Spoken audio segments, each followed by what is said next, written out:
السلام عليكم ورحمة الله وبركاته. الحمد لله رب العالمين والصلاة والسلام على رسول الله نحمده ونؤمن به ونتوكل عليه ونعوذ بالله من شرور أنفسنا ومن سيئات أعمالنا. اللهم صل على محمد وعلى آل محمد كما صليت على إبراهيم وعلى آل إبراهيم إنك حميد مجيد. اللهم بارك على محمد وعلى آل محمد كما باركت على إبراهيم وعلى آل إبراهيم إنك حميد مجيد. اتقوا الله. أوصيكم أولا بتقوى الله. ആദരണീയരായ മുഅ്മിനീങ്ങളെ, സർവശക്തനായ അല്ലാഹുവിനെ സൂക്ഷിച്ചും ഗൗനിച്ചും ഒരു നല്ല മുഅ്മിനായി, മുസ്ലിമായി, മുത്തഖിയായി, മുഖ്ലിസായി ജീവിക്കാൻ സംസാരിക്കുന്ന ഞാനും കേൾക്കുന്ന നമ്മളിൽ ഓരോരുത്തരും കഴിവിന്റെ പരമാവധി ശ്രമിക്കണമെന്ന് ഇബ്രാഹിം മസ്ജിദിലെ മഗ്രിബ് നമസ്കാരാനന്തരമുള്ള 1 മണിക്കൂർ സമയമെടുത്തിട്ടുള്ള ഒരു ക്ലാസ്സിലെ ആമുഖത്തിൽ നിങ്ങളെ ഓർമ്മപ്പെടുത്തുകയാണ്, വസിയത്ത് ചെയ്യുകയാണ്. മുഅ്മിനായി മുസ്ലിമായി മരിക്കാനുള്ള സൗഭാഗ്യം അല്ലാഹു നമുക്ക് എല്ലാവർക്കും പ്രദാനം ചെയ്യുമാറാകട്ടെ. അല്ലാഹു തആല ഖുർആനിൽ ചോദിച്ചൊരു ചോദ്യമുണ്ട്. അഫഹസിബ്തും അന്നമാ ഖലഖ്നാകും അബഥ. നിങ്ങൾ വിചാരിക്കുന്നുണ്ടോ? അഫഹസിബ്തും അന്നമാ ഖലഖ്നാകും അബഥ വഅന്നകും ഇലൈനാ ലാ തുർജഊൻ. നിങ്ങൾ നമ്മളിലേക്ക് മടങ്ങി വരാനുള്ളവരാണ് എന്ന ചിന്ത നിങ്ങൾക്കില്ലേ? നിങ്ങളെ അങ്ങ് വെറുതെ വിട്ടേച്ച് കളയുമെന്ന്, വെറുതെ അങ്ങ് സൃഷ്ടിച്ച് സംവിധാനിച്ചു വിട്ടതാണ് എന്ന് നിങ്ങൾ വിചാരിക്കുന്നുണ്ടോ? ഈ ഒരു ചോദ്യം ഓരോ മുസൽമാന്റെ ഹൃദയത്തിലും ഏതൊരു സമയവും ഉണ്ടാവേണ്ട ചോദ്യമാണ്. അല്ലാഹു ഈ ഭൂമിയിൽ ഒരുപാട് ചരാചരങ്ങളെ സംവിധാനിച്ചപ്പോ മനുഷ്യരെന്ന നിലയ്ക്ക് നമ്മളെ ഒന്ന് വെറുതെ ഇവിടെ സംവിധാനിച്ച് സൃഷ്ടിച്ച് വെറുതെ വിട്ടേച്ച് കളയുമെന്ന് നാം വിചാരിക്കുന്നുണ്ടോ എന്ന് അല്ലാഹു തആല വളരെ ഗൗരവത്തോട് കൂടി ചോദിക്കുന്നുണ്ട്.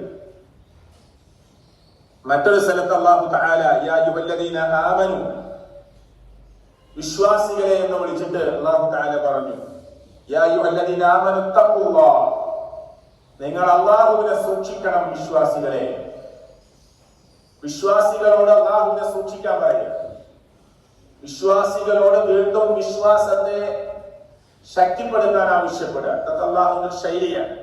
എന്നിട്ട് അല്ലാഹു പറഞ്ഞു, വൽതൻദുർ നഫ്സും മാ ഖദ്ദമത് വൽതൻദുർ നഫ്സും മാ ഖദ്ദമത് ലിഗദി. നാളേക്ക് വേണ്ടി എന്താണ് സമ്പാദിച്ചു വെച്ചിട്ടുള്ളത് എന്നതിനെ കുറിച്ച് നാം ഒന്ന് ആലോചിക്കാൻ. വീണ്ടും അല്ല പറയാ, വത്തഖുല്ലാഹ്, നിങ്ങൾ അല്ലാഹുവിനെ സൂക്ഷിക്കണം. അല്ലാഹ് എന്ന് പറഞ്ഞാൽ എല്ലാം അതിസൂക്ഷ്മമായി അറിയുന്നവനാണ്, ഖബീറാണ്, അലീമാണ്. ഈ 2 ആയത്തുകളിലൂടെ ഞാൻ ആമുഖം നിങ്ങളുടെ മുമ്പാകെ വെച്ചത് ഒരു മരണത്തെ ഓർക്കുന്ന വിശ്വാസി എന്ന നിലയ്ക്ക് നാളേക്ക് വേണ്ടി എന്താണ് നമ്മൾ സമ്പാദിച്ചത്, ഒരുക്കി വെച്ചത്, സംവിധാനിച്ചത് എന്ന് ഓർക്കുമ്പോൾ അവിടെയാണ് മരണം എന്ന് പറയുന്ന ഒന്നിനു വേണ്ടിയുള്ള ഒരു മുന്നൊരുക്കം നടത്താൻ നമുക്ക് കഴിയുക. നമ്മളിവിടെ പറയാൻ പോകുന്ന വിഷയം അതാണ്. മരണത്തെക്കുറിച്ചും മരണാനന്തരമുള്ള ചില കാര്യങ്ങളെ കുറിച്ചുമൊക്കെ ഈ പള്ളിയിൽ ഒരുമിച്ചു കൂടിയ മഗ്രിബ് നമസ്കാരം കഴിഞ്ഞ് ഇവിടെ ഇരിക്കുന്ന ആളുകൾ, ഞാൻ അടക്കമുള്ളവർ ചിന്തിക്കുകയും ആലോചിക്കുകയും ചെയ്യാനുള്ള ഒരു കൊച്ചു സംസാരമാണ്. കഴിഞ്ഞുപോയ ക്ലാസ്സുകളിലൂടെ നിങ്ങൾ കേട്ടിട്ടുണ്ടാകും, ഹാസിബു അൻഫുസകും, നിങ്ങൾ നിങ്ങളെ തന്നെ വിചാരണ നടത്തണം. നിങ്ങൾ വിചാരണ ചെയ്യപ്പെടുന്നതിന് മുമ്പ് എന്ന്. ഇതൊക്കെ മരണത്തിന് മുമ്പ് നമ്മൾ ഓർക്കാനാണ്. ഹസിബൂ അൻഫുസകും എന്ന് പറയുന്നത് ഈ ലോകത്തെ വെച്ച് മരണം നമ്മെ പിടികൂടുന്നതിന് മുമ്പ് നാം ഓർക്കേണ്ടതാണ്. റബ്ബിന്റെ യഥാർത്ഥ കോടതിയിൽ ചെന്നു നിന്ന് അള്ളാഹുവിന്റെ വിചാരണ തുടങ്ങുന്നതിന് മുമ്പ് നമുക്ക് ആലോചിക്കാനുള്ള സമയം ഏതാണ്? ഇവിടുത്തെ ലോകമാണ്. ഒരു രോഗശയ്യയിൽ കിടന്ന് ഹോസ്പിറ്റലിലോ ബെഡിലോ വീട്ടിലൊക്കെയായി ഇനി എനിക്ക് എഴുന്നേൽക്കാൻ പറ്റുകയില്ല എന്ന് തോന്നുന്ന ഒരു സമയത്തല്ല പ്രിയപ്പെട്ടവരെ നമ്മൾ ആലോചിക്കേണ്ടത്. ആരോഗ്യ ദൃഢഗാത്രന്മാരായി നിൽക്കുന്ന ഈ സമയത്ത് ലോകത്തിന്റെ രക്ഷിതാവായ അല്ലാഹു ഒരുക്കിയ മരണത്തെക്കുറിച്ചും പരലോകത്തെക്കുറിച്ചും ഖബറിനെ കുറിച്ചും അവിടുത്തെ വിചാരണയെ കുറിച്ചും ഒക്കെ ഓർക്കേണ്ടവരാണ് വിശ്വാസി എന്ന നിലക്ക് നമ്മൾ ഓരോരുത്തരും. രോഗം കൊണ്ട് അല്ലാഹു നമ്മെ പരീക്ഷിക്കാം.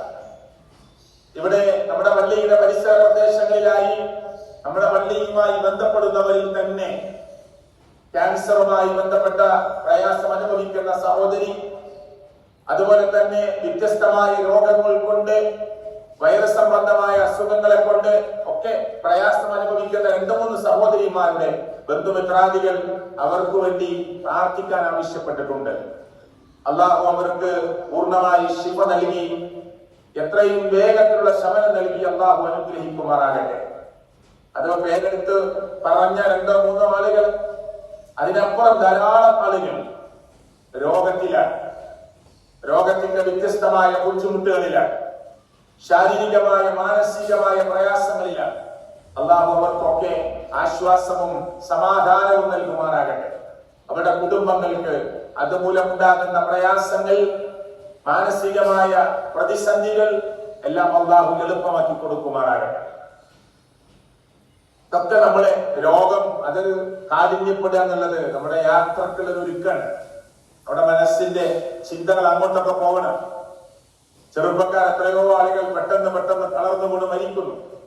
അപ്പൊ എനിക്കിപ്പോ കാര്യമായി രോഗമൊന്നുമില്ല, അതുകൊണ്ട് ഇപ്പൊ അടുത്തൊന്നും മരിക്കില്ല എന്ന് നമ്മളാരും ചിന്തിക്കാതിരിക്കാൻ തന്നെയാണ് ലോകത്തിന്റെ രക്ഷിതാവ് 20-ലും 25-ലും 30-ലും 35-ലും 40-ലും ഒക്കെ ഒരു പ്രശ്നവുമില്ലാത്ത ആളുകൾ റോഡിലും ജോലി സ്ഥലത്തും വാഹനങ്ങളിലും ഒക്കെയായി ഉടഞ്ഞു വീണ് മരിക്കുന്നതും തളർന്നു വീണ് മരിക്കുന്നതും ഒക്കെ നമ്മൾ കേട്ടുകൊണ്ടിരിക്കുന്നത്. അതുകൊണ്ട് മരണത്തെ കുറിച്ച് ചിന്തിക്കുമ്പോൾ ഞാൻ 2 ആയത്തുകൾ പറഞ്ഞതിന് ശേഷം 3-ാമത്തേതായി പറഞ്ഞത് ഹാസിബു അൻഫുസകും ഖബല അൻ തുഹാസബു, നിങ്ങൾ വിചാരണ ചെയ്യപ്പെടുന്നതിന് മുമ്പ് നിങ്ങൾ സ്വയം ഒരു വിചാരണ നടത്താൻ തയ്യാറാകണമെന്ന് മുഹമ്മദ് മുസ്തഫ സ്വല്ലല്ലാഹു അലൈഹി വസല്ലമ എന്നെയും നിങ്ങളെയും ഓർമ്മപ്പെടുത്തുകയാണ്. 4-ാമത്തത് ഞാൻ വേഗം പറഞ്ഞ് എന്റെ വിഷയത്തിലേക്ക് കടക്കാനാണ്. റസൂൽ കരീം സല്ലല്ലാഹു അലൈഹി വസല്ലം ഓതി തന്ന ഒരു ആയത്ത് നമുക്കൊക്കെ അറിയുന്ന ഒരു വചനമാണ്. വമാ തദ്രി നഫ്സും മാദാ തക്സിബു ഗദാ വമാ തദ്രി നഫ്സും ബി അയ്യി അർദിൻ തമൂത്. ഈ ആയത്ത് അറിയാത്ത ആരും നമ്മുടെ കൂട്ടത്തിൽ ഉണ്ടാവില്ല. നാളെ എന്ത് സംഭവിക്കുമെന്ന് പറയാൻ സുഹൃത്തുക്കളെ ആർക്കും കഴിയില്ല. കുവൈറ്റിൽ ഒരു ഫ്ലാറ്റിൽ അല്ലെങ്കിൽ ഒരു ബിൽഡിംഗ് തീപിടിച്ച് എത്രയോ മനുഷ്യരാണ് മരിച്ചത്. എന്തൊക്കെ ആഗ്രഹങ്ങളും അഭിലാഷങ്ങളുമായിട്ടാണ് അവർ പ്രവാസ ലോകത്തേക്ക് പോയത്. ആ മരണപ്പെട്ടു പോയ ആളുകളുടെ കുടുംബങ്ങൾക്ക് അല്ലാഹു അതിനെല്ലാം മനക്കരുത്തോടുകൂടി നേരിട്ട് മുന്നോട്ട് പോകാനുള്ള മനസ്സമാധാനവും മനക്കരുത്തും അതുപോലെ തന്നെ ശാരീരികമായ മാനസികമായ ബലവും നൽകി അല്ലാഹു അനുഗ്രഹിക്കുമാറാകട്ടെ. എത്ര പ്രതീക്ഷകളിലാണ് പലരും ഈ നാട് വിട്ട് മറ്റൊരു നാട്ടിലേക്ക് പറക്കുന്നത്. പക്ഷേ ഇന്ന് ഉറങ്ങുമ്പോ, നാളെ അല്ലെങ്കിൽ രാവിലെ ഒന്ന് വിശ്രമിക്കുമ്പോ, അല്ലെങ്കിൽ ഉച്ചക്കൊന്ന് വിശ്രമിക്കുമ്പോ പെട്ടെന്നൊരു തീപിടുത്തമുണ്ടായി ഞാൻ മരിച്ചു പോകുമെന്ന് വിചാരിച്ചുകൊണ്ടല്ല ഒരു മനുഷ്യനും തന്റെ ബെഡിലേക്ക് വിശ്രമിക്കാൻ വേണ്ടി കിടക്കുന്നത്. അതൊന്നും ആലോചിക്കാൻ പറ്റാത്ത വിധത്തിലുള്ള അതിന്റെ ഉരുണ്ടു വന്ന് ശ്വാസം കിട്ടാതെ തീ ആളിക്കത്തി പ്രിയപ്പെട്ടവരെ ലോകത്ത് നിന്നും മരിച്ചു പോകുന്ന രംഗം നമുക്ക് ആലോചിക്കാൻ പറ്റാത്ത ഒന്നാണ്. അതുകൊണ്ട് അള്ളാഹു ദാരുണമായ അപകട മരണങ്ങളിൽ നിന്ന് നമ്മെ എല്ലാവരെയും അള്ളാഹു കാത്തിരക്ഷിക്കുമാറാകട്ടെ. നമ്മുടെ ബന്ധുമിത്രാദികളെ, നമ്മുടെ കൂട്ടുകുടുംബങ്ങളിൽപ്പെട്ടവരെ അള്ളാഹു തആല എല്ലാവിധ അപകട മരണങ്ങളിൽ നിന്നും അള്ളാഹു കാത്തിരക്ഷിക്കുമാറാകട്ടെ. ഈ ആയത്തിൽ പറയുന്നത് വമാ തദ്രി നഫ്സും മാദാ തക്സിബു ഗദാ, വമാ തദ്രി നഫ്സുൻ ബിഅയ്യി അർദിൻ തമൂത്. നാളെ ഏത് മണ്ണിലാണ്, എവിടെ വെച്ചാണ്, അതാണ് ഈ മണ്ണ്, ഏത് സ്ഥലത്ത് വെച്ചാണ്, അത് അല്ലാഹ് നിശ്ചയിച്ച സ്ഥലത്ത് നമ്മൾ എത്തും. ഇൻഷാ അല്ലാഹ് ഞാൻ അതിന്റെ കാര്യം പറയാം. പക്ഷെ എവിടെ വെച്ചാണ് മരിക്കുക എന്ന് നമുക്കറിയില്ല. വിവാഹ ദിവസം മരിച്ചവരില്ലേ, ഉണ്ട്. എയർപോർട്ടിൽ വെച്ച് മരണപ്പെട്ടവരില്ലേ. ഈ മരണചിന്ത എന്ന് പറഞ്ഞാൽ ഏത് സമയത്തും എന്നെ പിടികൂടാം. ജനാസയെ കാണാൻ പോയ സ്ഥലത്ത് വേറെ ആളുകൾ മരിച്ചിട്ടില്ലേ? മയ്യത്ത് നമസ്കാരത്തിന് വേണ്ടി സ്വഫ് റെഡിയാക്കിക്കൊണ്ടിരിക്കുമ്പോ ആ സ്വഫിൽ നിന്ന് തളർന്നു വീണ് മരിച്ചവരില്ലേ? പ്രതീക്ഷകളോടുകൂടി പ്രിയപ്പെട്ടവരെ ഒരു വൈവാഹിക രംഗത്തെ ആലോചിച്ച് അതിന്റെ വാഹനത്തിൽ യാത്ര ചെയ്ത് ഒരു വിവാഹം നടത്തുന്ന ഓഡിറ്റോറിയത്തിലേക്ക് യാത്ര പോകുന്ന വാഹനങ്ങൾ അപകടങ്ങളിൽപ്പെട്ട അതിലാളുകൾ മരണപ്പെട്ടിട്ടില്ലേ? അപ്പൊ ഈ കാര്യങ്ങളൊക്കെ നമ്മൾ ആലോചിക്കുമ്പോഴാണ് മരണം ഈ മനുഷ്യനോട് എത്രത്തോളം അടുത്താണ് നിൽക്കുന്നത് എന്ന് ചിന്തിക്കാനും പറയാനും പറ്റുക. ഒരിക്കൽ പ്രവാചകൻ മുഹമ്മദ് മുസ്തഫ സല്ലല്ലാഹു അലൈഹി വസല്ലമ ഇങ്ങനെ പറഞ്ഞു, ഖാല റസൂൽ സല്ലല്ലാഹു അലൈഹി വസല്ലമ ഇദാ ഖലല്ലാഹു ലിഅബ്ദിൻ അൻ യമൂത ബിഅർദ്. ഒരു മനുഷ്യന്, ഒരു അടിമക്ക് അല്ലാഹു ഒരു സ്ഥലത്ത് വെച്ച് ഒരു മരണം അല്ലാഹു നിശ്ചയിച്ചു. അവന്റെ മരണം ഇന്ന സ്ഥലത്ത് വെച്ചിട്ടാണ് അല്ലാഹ് നിശ്ചയിച്ചത്. അല്ലാഹ് പറയാണ്, അല്ലാഹുവിന്റെ വഹയി പ്രകാരമാണല്ലോ റസൂൽ കരീം സല്ലല്ലാഹു അലൈഹി വസല്ലം ഈ കാര്യം പറയുന്നത്. എന്താ പറഞ്ഞത്? ഇദാ ഖലല്ലാഹു ലിഅബ്ദിൻ അൻ യമൂത ബിഅർദ്. ഒരു അടിമക്ക് അല്ലാഹു ഒരു സ്ഥലത്ത് വെച്ച് മരണം നിശ്ചയിച്ചിരിക്കുന്നു. എല്ലാവർക്കും നിശ്ചയിച്ചിട്ടുണ്ട്. സംസാരിക്കുന്ന ശിഹാബ് അലക്കര എന്ന എനിക്ക് കേൾക്കുന്ന ബറാമി പള്ളിയിലെ ഈ ജേഷ്ഠാനിയന്മാർക്ക്, സ്ഥിരമായി ക്ലാസ്സിൽ പങ്കെടുക്കുന്ന ഈ സഹോദരങ്ങൾക്ക്, നമുക്കൊക്കെ അല്ലാഹു ഒരു മരണം നിശ്ചയിച്ചിട്ടുണ്ട്. സ്ഥലം നമുക്കറിയോ? ചിലപ്പോ വീട്ടിലായിരിക്കാം, ചിലപ്പോ ഹോസ്പിറ്റലിലായിരിക്കാം, ചിലപ്പോ പള്ളിയിലായിരിക്കാം. മോശമായ ഒരു സ്ഥലത്ത് വെച്ചും അല്ലാഹു നമ്മെ മരിപ്പിക്കാതിരിക്കുമാറാകട്ടെ. എന്നിട്ട് മുഹമ്മദ് മുസ്തഫ സല്ലല്ലാഹു അലൈഹി വസല്ലം പറയുകയാണ്, അല്ലാഹു അങ്ങനെ ഒരു സ്ഥലം ഒരാൾക്ക് നിശ്ചയിച്ചിട്ടുണ്ട്. എന്നിട്ട് ജഅല ലഹു ഇലൈഹാ ഹാജതൻ ഔ ഖാല ബിഹാ ഹാജ. ആ സ്ഥലത്തേക്ക് അതിന്റെ സമയമാകുമ്പോ എന്തെങ്കിലും ഒരു ആവശ്യാർത്ഥം അല്ലാഹു അവനെ എത്തിക്കാതിരിക്കില്ല. അവന്റെ മരണം എവിടെയാണോ നിശ്ചയിച്ചത് ആ സ്ഥലത്തേക്ക് ലോകത്തിന്റെ രക്ഷിതാവായ റബ്ബ് എന്തെങ്കിലും ഒരു ആവശ്യാർത്ഥം. അപ്പൊ മക്കള് പറയാണ്, വാപ്പ പോകണ്ട, നിങ്ങൾക്ക് സുഖല്ല, നിങ്ങൾ പോവണ്ട, നിങ്ങൾ സ്കൂട്ടർ എടുക്കണ്ട, നിങ്ങൾ കാർ ഓടിക്കണ്ട, നിങ്ങൾ ഇന്ന് യാത്ര ചെയ്യണ്ട, ഞാൻ കൊണ്ടുവന്ന് വരാം, എന്തു പറഞ്ഞിട്ടും കാര്യമില്ല. പടച്ചവൻ നിശ്ചയിച്ച സ്ഥലത്തേക്ക് നമുക്കതൊരു വാശി പോലെ വാപ്പ പോയതുപോലെ തോന്നിയാലും, വാശി പോലെ ഉമ്മ പോയതുപോലെ തോന്നിയാലും, ഒരു വാശി പോലെ നമ്മുടെ മകൻ ഇറങ്ങിയതുപോലെ നമുക്ക് തോന്നിയാലും, ആ സ്ഥലത്തേക്ക് അല്ലാഹു എന്തെങ്കിലും ഒരു ആവശ്യാർത്ഥം അവൻ അവിടെ എത്തിക്കുമെന്ന് മുഹമ്മദ് മുസ്തഫ സല്ലല്ലാഹു അലൈഹി വസല്ലം. എല്ലാവരും കുളിച്ചിട്ട് കയറി. ഒരു അപകട മരണം നമ്മളൊക്കെ വായിച്ചു. 5-6 പേര് ചെറുപ്പക്കാർ കുളിക്കാൻ ഇറങ്ങി കുളത്തിലേക്ക്. എല്ലാവരും കുളിച്ച് കയറി. തോർത്തുന്നിടയിൽ, തലയൊക്കെ ഇങ്ങനെ തോർത്തുന്നിടയിൽ ഒരു ചെറുപ്പക്കാരൻ പറയാം, ഞാൻ ഒന്നും കൂടി ചാടുകയാണ്. കണ്ടോ എന്താണത്? അങ്ങനെ നിശ്ചയിച്ചിട്ടുണ്ട്, അങ്ങനെ നിശ്ചയിച്ചിട്ടുണ്ട്, ഞാൻ ഒന്നും കൂടി ഇറങ്ങുകയാണ്. എല്ലാവരും കയറിയതാണ്, അവരും തല തോർത്താൻ തുടങ്ങിയതാണ്. ഷോ പറയാണ്, ഞാൻ ഒന്നും കൂടി ചാടുകയാണ്. ആ ചാട്ടം പിന്നീട് അവൻ ഉയരുന്നില്ല.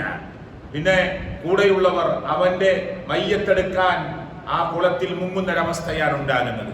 എന്താണ് അങ്ങനെ? അതാ പറഞ്ഞത്, എന്തെങ്കിലും ആ ഒരു സാഹചര്യത്തിലേക്ക് അവൻ അവിടെ എത്തും. അത് അള്ളാഹുവിന്റെ നിശ്ചിതമാണ് എന്ന് നമ്മൾ മനസ്സിലാക്കുക. നമ്മൾ ഏത് സമയത്ത് ഏതൊരു സ്ഥലത്ത് മരിച്ചാലും ലാ ഇലാഹ ഇല്ലല്ലാഹ് എന്ന കലിമത്തു തൗഹീദ് ഉച്ചരിച്ചുകൊണ്ട് മരിക്കുന്ന സൗഭാഗ്യവാന്മാരിൽ പെടാനാണ് നമ്മളൊക്കെ ആഗ്രഹിക്കേണ്ടത്. നമ്മൾ അതിനനുസരിച്ചുള്ള പ്രതീക്ഷ വെച്ചുകൊണ്ടാണ് നമ്മൾ മുന്നോട്ട് പോകേണ്ടത്. കാരണം മരണം 2 വിധത്തിലുണ്ട് എന്നൊക്കെ നമ്മൾ പല സംസാരങ്ങളിലും കേട്ടതാണ്. അത് ഓടിച്ചു പോവാണ്. മരണം വിശദീകരിക്കാൻ ആഗ്രഹിക്കുന്നില്ല, വേറെ കുറെ കാര്യങ്ങൾ പറയാനുണ്ട്. മരണത്തെ മാത്രം വിശദീകരിച്ച മണിക്കൂറുകൾ വിശദീകരിക്കാനുണ്ടല്ലോ. അതിൽ ഒരു നല്ല മരണത്തെയാണ് നമ്മൾ പ്രതീക്ഷിക്കുന്നത്, നമ്മൾ സ്വപ്നം കാണുന്നത്. അള്ളാഹു ഈ ലോകത്ത് നിന്ന് വിട പറയുമ്പോൾ ആ അർത്ഥത്തിലുള്ള നല്ല മരണം അള്ളാഹു നമുക്ക് പ്രദാനം ചെയ്യുമാറാകട്ടെ. റസൂൽ കരീം സല്ലല്ലാഹു അലൈഹി വസല്ലമ ആയത്തോതിക്കൊണ്ട് തന്നെ നമ്മളോട് പറഞ്ഞത്, പ്രിയപ്പെട്ടവരെ, മലായികത്തുകൾ വരുന്ന വരവിനെ കുറിച്ചും ആ മരണത്തിന്റെ ആസ്വാദനത്തെ കുറിച്ചും ആ മരണം എത്ര നല്ല മനുഷ്യനാണെങ്കിലും മരണത്തിന്റെ വേദന അനുഭവിക്കുന്നതിനെ കുറിച്ചുമൊക്കെ ഹബീബ് മുഹമ്മദ് മുസ്തഫ സല്ലല്ലാഹു അലൈഹി വസല്ലമ പറഞ്ഞിട്ടുണ്ട്.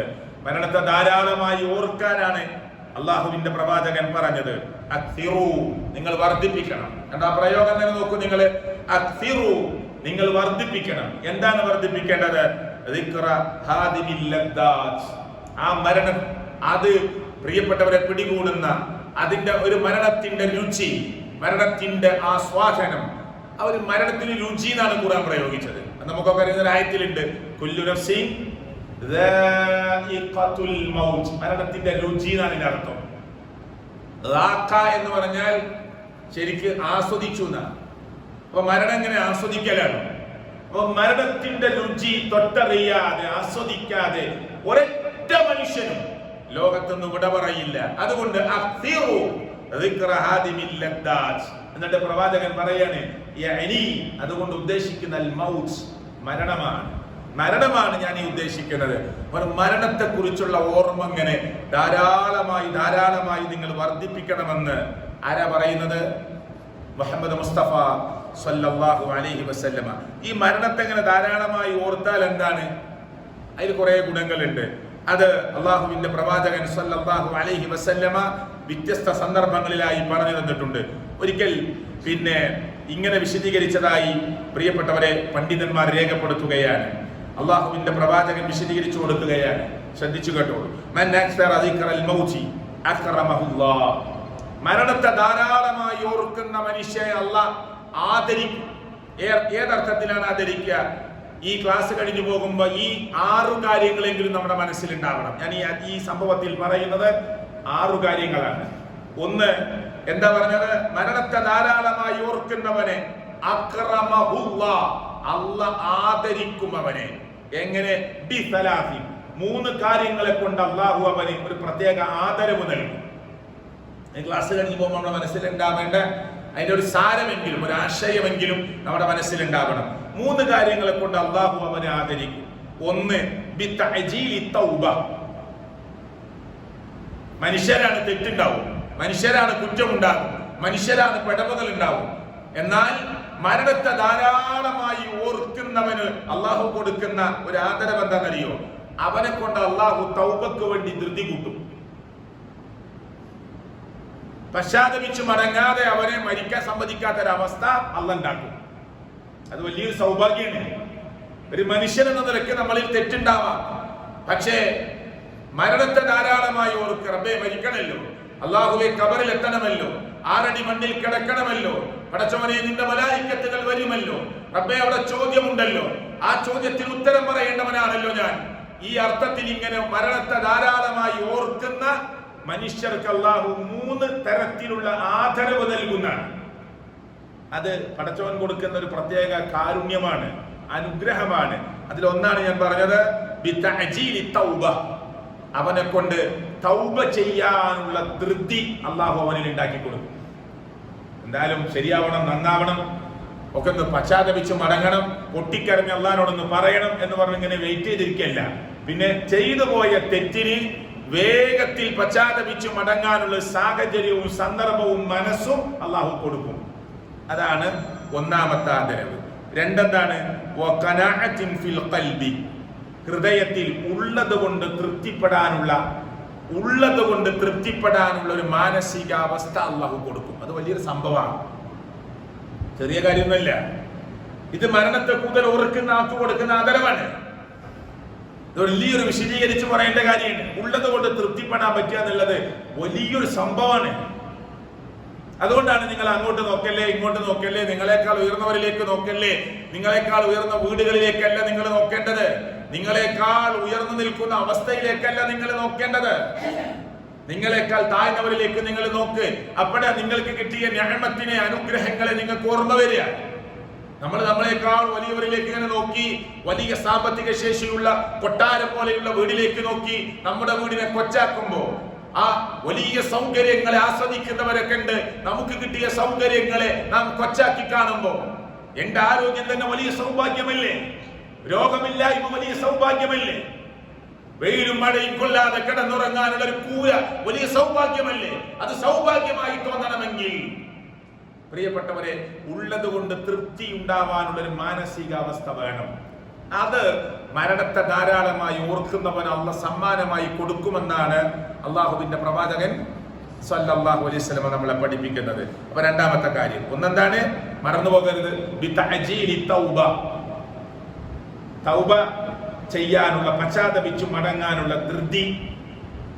അത് നാളേക്ക് മാറ്റിവെക്കാതെ, മറ്റന്നാളിലേക്ക് മാറ്റിവെക്കാതെ, ചെയ്താൽ തെറ്റാണെന്നറിഞ്ഞാൽ, കുറ്റമാണെന്നറിഞ്ഞാൽ പെട്ടെന്ന് പശ്ചാത്തപിച്ചു മടങ്ങാനുള്ള, അതിന് പൊട്ടിക്കരഞ്ഞുകൊണ്ട് ഖേദത്തോടുകൂടി ദുഃഖത്തോടുകൂടി ആ തിന്മയെ ജീവിതത്തിൽ നിന്ന് എടുത്തു മാറ്റി. അത് ചിന്തിച്ചു നോക്കി ചെറുപ്പക്കാരൊക്കെ. പലരും ഇങ്ങനെ മൊബൈലിൽ കളിക്കുകയാണ്. മരണത്തെ ഓർക്കുന്നുണ്ട് നമ്മൾ വിചാരിക്കുന്നൊന്നും കാണാൻ പറ്റൂല, അതൊന്നും ചെയ്യാൻ പറ്റൂല, അതൊക്കെ മോശമാണ് എന്നൊക്കെ വിചാരിച്ച് വീണ്ടും വീണ്ടും ആ തിന്മയിലേക്ക് ഇങ്ങനെ പോവുകയാണ്, അല്ലേ?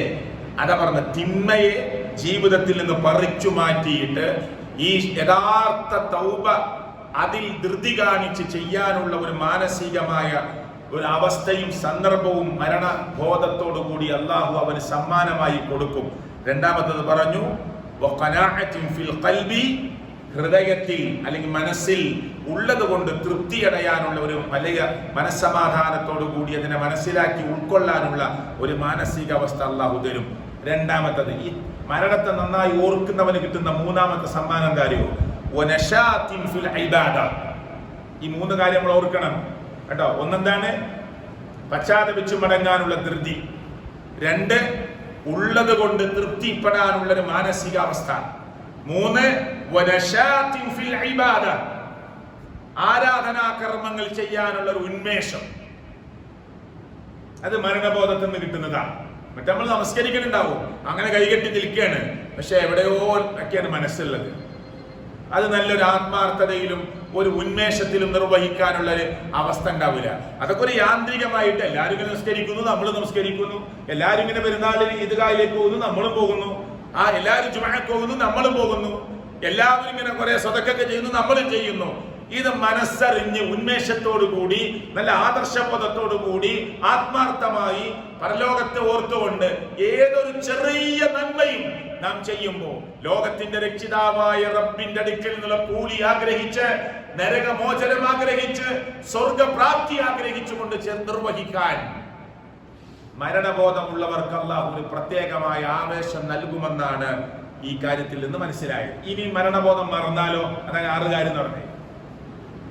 മരണബോധം മറന്നാലോ അതിൽ നിന്നുണ്ടാകുന്ന അവസ്ഥ എന്താ? അതിന്റെ നേരെ ഓപ്പോസിറ്റ് ആണ്. നമ്മുടെ വിഷയം മരണമാണ്. മരണം ആരെങ്കിലും മറന്നാൽ, മരണം മറന്നാൽ അവസ്ഥ എന്താണ്? നേരത്തെ പറഞ്ഞു അള്ളാഹു അവനെ ആദരിക്കുന്നതാണ് ഈ 3 കാര്യം കൊണ്ട്. ഇവിടെ പറഞ്ഞതോ ഈ 3 കാര്യങ്ങൾ കൊണ്ട് അള്ളാഹു അവനെ ഒരു തരത്തിൽ ശിക്ഷിക്കുകയാണ്. എന്താണ്? ഒന്ന്, തൗബ നീട്ടിവെക്കലാണ്. മരണബോധം കുറഞ്ഞാൽ സാരല്ല, ശരിയാവണം, നന്നാവണം, കുറച്ച് കേട്ടെ. ഇത് ഏതൊരു മനുഷ്യന്റെ അവസ്ഥയിലാണ് ഉണ്ടാവുന്നത്? ഇവൻ മരണത്തെ കുറിച്ച് ശരിക്കും ബോധമുള്ളവനല്ല. നമ്മളെ കൂട്ടത്തിലൊരു പാർട്ട്ണറായി നിൽക്കുന്ന ആളോടൊക്കെ പറയുമ്പോൾ പറയണേ, അതൊക്കെ ചെയ്യണം എന്നുണ്ട്, ശരിയാവണം എന്നുണ്ട്, കുറച്ച് കഴിയട്ടെ എന്നൊക്കെ പറയുന്ന ഒരു സംസാരമാണെങ്കിൽ അവന്റെ ഹൃദയത്തിൽ അള്ളാഹു മരണബോധത്തെ കുറച്ചിട്ടുണ്ട്. മരണബോധം ശരിക്കുള്ള ഒരാൾക്ക് പറയാൻ പറ്റുന്നൊരു വാക്കല്ലാതെ. ചില ആളുകളൊക്കെ എത്രത്തോളം മുസ്ലിം പേരിട്ട ആളുകളൊക്കെ എത്രത്തോളം ധിക്കാരത്തിലാ പറയാറിയോ? അതൊക്കെ മരിച്ചതിന് ശേഷമല്ലേ, അതൊക്കെ ഖബർ പറഞ്ഞ് ഭയപ്പെടുത്തുകയാണ്, അതൊക്കെ മരണത്തിന് ശേഷമല്ലേ, ഖബറിൽ എത്തിയിട്ടല്ലേ, അപ്പൊ നോക്കാം എന്ന ധിക്കാരത്തിന്റെ വർത്തമാനങ്ങൾ വരെ പറയുന്ന മനുഷ്യന്മാർ മുസ്ലിം പേരിട്ട ആളുകളുടെ കൂട്ടത്തിൽ തന്നെ നമുക്ക് കാണാൻ പറ്റും. അള്ളാഹു നമ്മെ കാത്ത് രക്ഷിക്കുമാറാകട്ടെ. അപ്പൊ മരണം മറന്നാൽ അവന്റെ ജീവിതത്തിൽ സംഭവിക്കുന്ന, പടച്ചവൻ അവനെ ശിക്ഷിക്കാൻ കാരണമാക്കുന്ന ഒന്നാണ് തൗബയെ നീട്ടിവെക്കുക, തൗബയിൽ നിന്ന് അവൻ ഇങ്ങനെ മാറി ഒഴിഞ്ഞു മാറി കളിക്കുക. 2, കുറച്ചേ ഉള്ളൂ, ഉള്ളതിന്റെ തൃപ്തിപ്പെടുക എന്നതിനെ അവൻ ഉൾക്കൊള്ളാൻ പറ്റാതാവും. എന്നാൽ നേരത്തെ പറഞ്ഞത് ഉള്ളത് കൊണ്ട് തൃപ്തിപ്പെടുക എന്നല്ല, ഈ പറഞ്ഞതിന്റെ നേരെ എതിര്, ഉള്ളത് കൊണ്ട് കുറച്ചാണെങ്കിലും തൃപ്തിപ്പെടാൻ പറ്റുന്ന ഒരു മനസ്സ് അവനുണ്ടാവില്ല. അത് മരണബോധം നഷ്ടപ്പെട്ടാൽ, മരണത്തെ ഓർക്കുന്നതിൽ നിന്ന് കുറവ് വന്നാൽ അവന്റെ ജീവിതത്തിൽ ഉണ്ടാക്കി കൊടുക്കുന്ന ശിക്ഷയാണ് എന്നാണ് പ്രിയപ്പെട്ടവരെ ദീന് നമ്മളെ പഠിപ്പിക്കുന്നത്. മൂന്നാമത്തെ കാര്യം നേരത്തെ ഒരു 3 കാര്യം ഓർത്താ പിന്നെ എന്റെ ഓപ്പോസിറ്റ് കാര്യങ്ങൾ ഓർത്താൽ മതി, എളുപ്പമാണ് ഓർക്കാന്. നമ്മള് തൗബയിൽ ധൃതി കാണിക്കും എന്ന് പറഞ്ഞല്ലോ, അപ്പൊ അതിന്റെ സ്വാഭാവികമായിട്ട് എന്റെ ഓപ്പോസിറ്റ് വരെ എന്താണ്? തൗബ ചെയ്യാനുള്ള മനസ്സില്ലാതെ ഇങ്ങനെ നീട്ടി പോവുക, ശരിയാവാനുള്ള മനസ്സ്. ചില ആളുകൾ പറയാൻ എന്താണെന്നറിയോ, എനിക്ക് ശരിയാവണം എന്നൊക്കെ ഉണ്ട്, പശ്ചാത്തപിച്ച് മടങ്ങണം എന്നൊക്കെ ഉണ്ട്, പിന്നെ ശരിയായി ജീവിക്കണ്ടേ, അതിനെനിക്ക് കഴിയും തോന്നണില്ല, അതിനെനിക്ക് കഴിയും തോന്നണില്ല, അതുകൊണ്ട് ഞാൻ പശ്ചാത്തപിക്കാനും പോണില്ല. പശ്ചാത്തപിച്ചിട്ട് ഇനി നാളെ മുതൽ നേരെ ജീവിക്കണ്ടേ, അപ്പോ അതെനിക്ക് കഴിയും തോന്നണില്ല, അതുകൊണ്ട് ഞാൻ പശ്ചാത്തപിക്കാനും പ്രാർത്ഥിക്കാനും പോകുന്നില്ല എന്ന അർത്ഥത്തിൽ വരെ സംസാരിക്കുന്ന മനുഷ്യരെ നമുക്ക് കാണാൻ സാധിക്കും. ഇവിടെ മൂന്നാമത്തെ കാര്യമായി പറഞ്ഞത് ഇബാദത്തിൽ ഒരു ആലസ്യം, ഒരു മടി, ഇബാദത്തിനോടൊരു അലസത, അത് ഈ മരണബോധം കുറഞ്ഞവർക്കുണ്ടാകുന്നതാണ് എന്നാണ് പ്രിയപ്പെട്ടവരെ അള്ളാഹുവിന്റെ ദീന് നമ്മളെ പഠിപ്പിക്കുന്നത്. ഞാൻ ഈ പറഞ്ഞു പോകുന്നൊക്കെ ആയത്തും ഹദീസും പണ്ഡിതന്മാർ അതിനെ വിശദീകരിച്ചതുമായ ഭാഗങ്ങളാണ്. ഇനി ഒരിക്കൽ മുഹമ്മദ് മുസ്തഫ സല്ലല്ലാഹു അലൈഹി വസല്ലമ സഹാബ കിറാം ഒരുമിച്ച് നിൽക്കുന്ന സമയത്ത് ഇബ്നു ഉമർ റളിയല്ലാഹു പറയുകയാണ്, അന്നഹു ഖാല കുൻതു മഅ റസൂലില്ലാഹി സല്ലല്ലാഹു അലൈഹി വസല്ലം, ഞങ്ങൾ നബി സല്ലല്ലാഹു അലൈഹി വസല്ലമയുടെ കൂടെയായിരുന്നു, അല്ലെങ്കിൽ ഞാൻ നബി കരീം സല്ലല്ലാഹു അലൈഹി വസല്ലമയുടെ കൂടെയായിരുന്നു. അപ്പോ ഫജാഅഹു റജുലുൻ, ഒരു മനുഷ്യൻ അങ്ങോട്ട് വന്നു, മിനൽ അൻസ്വാർ, അൻസ്വാറുകളിൽപ്പെട്ട ഒരാൾ അങ്ങോട്ട് കടന്നു വന്നു. എന്നിട്ട് ഫസല്ലമ അല നബി സല്ലല്ലാഹു അലൈഹി വസല്ലം, നബി സല്ലല്ലാഹു അലൈഹി വസല്ലമയുടെ മേൽ അവിടുന്ന് സലാം പറഞ്ഞു. നബി കരീം സല്ലല്ലാഹു അലൈഹി വസല്ലമയുള്ള സദസ്സാണ്, അവിടേക്ക് വന്ന് സലാം പറഞ്ഞു. സുമ്മ ഖാല യാ റസൂലല്ലാഹ്, എന്നിട്ട് അല്ലാഹുവിന്റെ പ്രവാചകനോട് ചോദിച്ചു, അയ്യുൽ മുഅ്മിനീന അഫ്ളൽ, മുഅ്മിനീങ്ങളുടെ കൂട്ടത്തിൽ ഏറ്റവും ശ്രേഷ്ഠവാൻ ആരാണ് എന്ന് അല്ലാഹുവിന്റെ റസൂൽ കരീം സല്ലല്ലാഹു അലൈഹി വസല്ലമയോട് ഇയാൾ വന്ന് ചോദിച്ചു. ഖാല, പ്രവാചകൻ പറഞ്ഞു, അഹ്സനുഹും, എന്താ പറഞ്ഞത്? അഹ്സനുഹും ഖുലുഖ, അവരിൽ ഏറ്റവും നല്ല സ്വഭാവമുള്ള ആളാണ് ഏറ്റവും ശ്രേഷ്ഠനായ ആള്. ഖാല, എന്നിട്ട് ഇയാൾ ചോദിച്ചു, ഫഅയ്യുൽ മുഅ്മിനീന അഖിയസ്, നേരത്തെ ചോദിച്ചത് ഏറ്റവും ശ്രേഷ്ഠനായ മനുഷ്യൻ ആരാണ്, നല്ല സ്വഭാവത്തിനുടമയാണ് ഏറ്റവും നല്ലവൻ. രണ്ടാമത്തെ ചോദ്യം, പ്രവാചകരെ മുഅ്മിനീങ്ങളുടെ കൂട്ടത്തിൽ ഏറ്റവും വലിയ ബുദ്ധിമാൻ ആരാണ്? ആരാണ് ഏറ്റവും വലിയ ബുദ്ധിമാൻ? നമ്മൾ വിചാരിക്കാൻ കാര്യം, നാട്ടിലൊക്കെ സാധാരണ ആളുകൾ പറയാ, ഭയങ്കര കഷ്ടപ്പാടിലായിരുന്നു, അവിടെ വാപ്പയൊക്കെ ജീവിച്ചത്, അവിടെ ഉമ്മയൊക്കെ ജീവിച്ചത് എത്രയോ കഷ്ടപ്പെട്ട്, ഒരു നേരത്തെ ഭക്ഷണത്തിന് പോലും വകുപ്പില്ലാതെ കഷ്ടപ്പെട്ട് ജീവിച്ചവരാണ്, ഇന്ന് അവർക്ക് നല്ല സുഖമാണ് എന്ന് നമ്മൾ പറയാ. ആ സമ്പാദിച്ചത് ഹലാലാണോ ഹറാമാണോ അതൊന്നും ഒരു പ്രശ്നമല്ല. പക്ഷെ ആളുകളുടെ കണ്ണിൽ നല്ല വീടുണ്ട്, നല്ല കാറുണ്ട്, നല്ല സൗകര്യങ്ങളുണ്ട്, നല്ല ജീവിക്കാനുള്ള മാർഗങ്ങളൊക്കെ ഉണ്ടെങ്കിൽ ആളുകൾ പറയും അവരിപ്പൊ റാഹത്തിലാണ്. സത്യത്തിൽ അതല്ല റാഹത്ത്. പിന്നെ അത് നേരായ വഴിയാണെങ്കിൽ കുഴപ്പമൊന്നുമില്ല, നമുക്ക് അനുവദിക്കപ്പെട്ട തന്നെയാണ്, കച്ചവടവും ബിസിനസ് ഒക്കെ. ഈ സഹാബി ചോദിച്ചു, പ്രവാചകരെ അയ്യുൽ മുഅ്മിനീന അഖിയസ്, ആരാണ് ഏറ്റവും മുഅ്മിനീങ്ങളുടെ കൂട്ടത്തിൽ ഏറ്റവും വലിയ ബുദ്ധിമാൻ?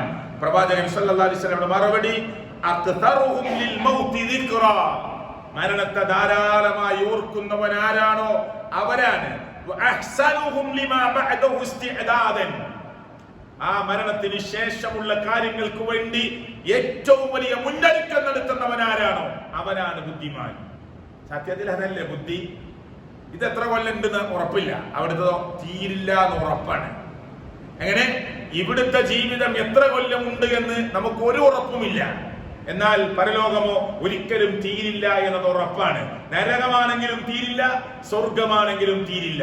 തീരാത്ത ലോകം, എന്നെ ശാശ്വതമായ ലോകം, അനന്തമായ ലോകം, അനശ്വരമായ ലോകം എന്ന് പറയുന്നത് നശ്വരമാണ് ഇവിടുത്തെ ലോകം, നശ്വരമാണ് ഇവിടുത്തെ ലോകം, ഇവിടുത്തെ തുച്ഛമാണ് ഇവിടുത്തെ ലോകം, എണ്ണപ്പെട്ടതാണ് ഇവിടുത്തെ ലോകം.